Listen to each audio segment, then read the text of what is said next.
we were laughing and joking on the Saturday afternoon.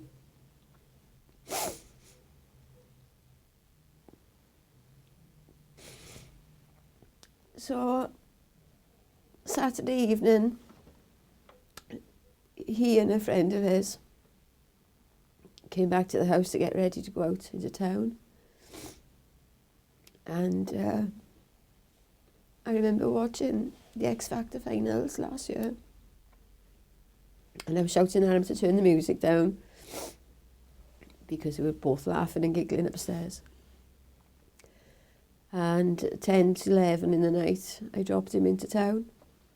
And within an hour, Arran had phoned me and asked me to come and pick him up from town. Seemed completely sober and coherent. So then when we were just driving home, he just said to me, "Mum," he said, "can you drop me my cousin Joe's, who he was very friendly with?" And he said he wasn't going to come home that night because he was going to go and see a friend, but he was going to get a taxi. And I actually put the money in his bank account to get a taxi,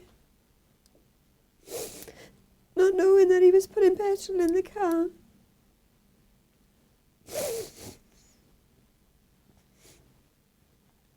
So I didn't expect him home that night. So the following morning,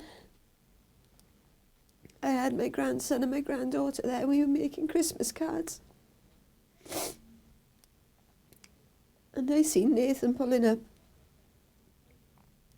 outside the house.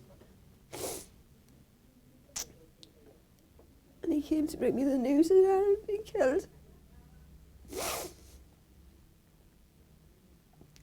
And to this day, I still can't believe he's gone. He'd never been in trouble before.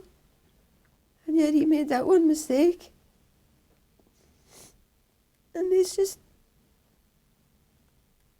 we're never going to be the same again. I feel lost. We all feel as if part of us have died with him. And I just don't know how to come to terms with losing my own son. But the combination of the alcohol, and he made that decision to get in that car, the combination of the alcohol, possibly ice on the roads,